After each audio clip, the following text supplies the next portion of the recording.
What happens after we die? I mean, it's the question, right? The oldest and biggest one we've got. Today, we're going to launch an investigation. We're going to treat the world's major religions not just as belief systems, but as collections of clues to this ultimate mystery. And our investigation, it doesn't begin with ancient scripture. It starts with a modern man of science. Our story kicks off with a complete paradox. Meet Dr. Evan Alexander. He's a neurosurgeon, a man of pure hard science. He found himself in a coma for 7 days. And get this, his brain cortex, the very thing that his medical training said creates consciousness, was completely offline. From a clinical standpoint, he was gone. And yet, when he finally woke up, he described an incredible journey. He talked about this vibrant, hyper-real place, about meeting beings made of pure light, and receiving a message so profound it just shattered his entire scientific worldview. And this, right here, really lays out the core conflict. On one hand, you have a scientist whose entire career was built on the idea that consciousness is just a product of the brain. You die, it ends. Simple. But on the other hand, you have his own impossible experience, an experience that didn't align with his science at all, but perfectly mirrored visions from ancient religions he'd never even studied. Okay, so Dr. Alexander's story is our entry point. Now we're going to widen the investigation and look for our first major clue, a shared blueprint, a pattern that somehow emerges from belief systems that developed thousands of miles and years apart with absolutely no contact. And here it is. This is that pattern. It's kind of incredible, but multiple major religions follow this exact sequence. Death, then some kind of judgment, followed by a waiting period, and finally, a permanent destination. The fact that all these disconnected cultures arrived at the same 4-step process, that's our first piece of really stunning evidence. So let's look at those first few moments. In Christianity, the soul stands before God for a review of its life. In Islam, 2 angels, Munkar and Nakir, actually question the soul in the grave.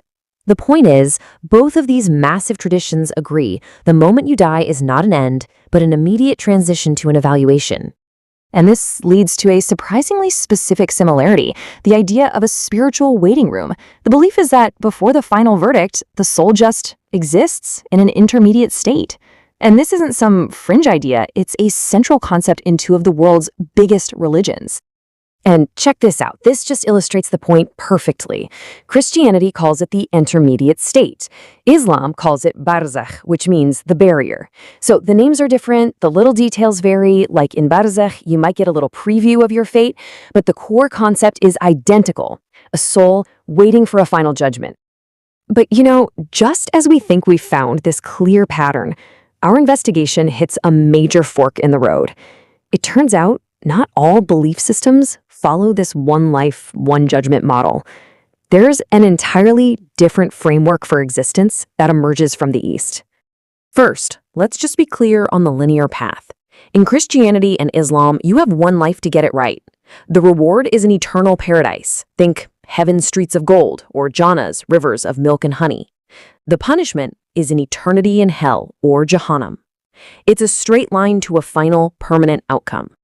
Okay, now for the other model. In Hinduism and Buddhism, life isn't a line at all. It's a wheel, and it's called samsara. Your consciousness doesn't face one final destination. Instead, based on your karma, the sum of all your actions, it gets reborn into a new life again and again and again.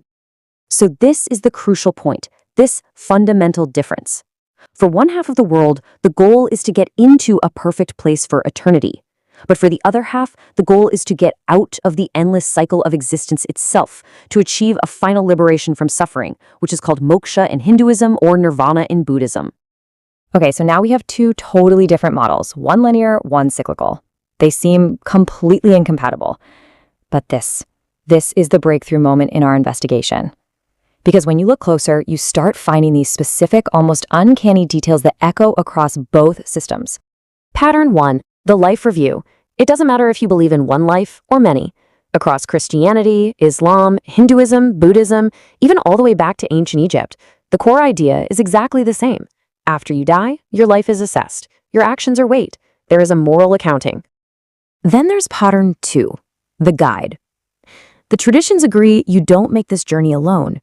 Whether it's angels in Christianity, the messengers of Yama in Hinduism, or spiritual deities in Buddhism, some kind of non-physical being is imagined to guide or collect the soul. It's the same fundamental idea, just invented independently all over the world. And pattern 3, the tunnel or path. This is where it gets genuinely eerie. Modern near-death experiencers consistently report moving through a tunnel toward a light, and this perfectly matches ancient descriptions, from the Islamic Sirat Bridge to paradise all the way to the Greek river Styx. It's like this universal symbol for the transition between worlds. So, we have these ancient religions, both linear and cyclical, all echoing the same specific details. Now, let's add one final layer to our investigation. Modern scientific research that, instead of solving the mystery, honestly, only makes it deeper. I mean, literally, thousands of people from different cultures, different beliefs who have been clinically dead and then revived all report the same core experience. A study at the University of Southampton found that 39% of cardiac arrest patients reported some awareness after their brains had completely shut down. I mean, how is that even possible? And then there's the reincarnation research. We're talking about over 2,500 cases of children who claim to remember past lives, and these were studied methodically. Some of these kids knew intimate details of families they had never met. Some even had birthmarks that matched the fatal wounds of the person they claimed they used to be. Faced with all this evidence, some scientists are now exploring some pretty radical theories on the very edge of physics. One is called quantum consciousness. It proposes that the brain doesn't create awareness, it just tunes into it, like a radio receiving a broadcast. So if the radio breaks, the broadcast doesn't stop. It's one way to try and explain how consciousness could persist after death. So, where does this leave all of us? We have these competing religious systems that somehow share these eerily similar details, and modern accounts that mirror these ancient patterns. What if they aren't competing at all? What if they're all just different cultural interpretations, different languages trying to describe the same single underlying reality? Which really brings the whole investigation right back to you. After seeing all these patterns, what do you believe would happen if you died tonight? And maybe more importantly, does your answer to that question change how you decide to live your life tomorrow morning? Maybe that's the whole point. But there is one final, strange piece to this puzzle, an outlier belief system followed by millions that fits none of these patterns we've talked about. It describes a reality so completely different that hearing about it will make you question everything.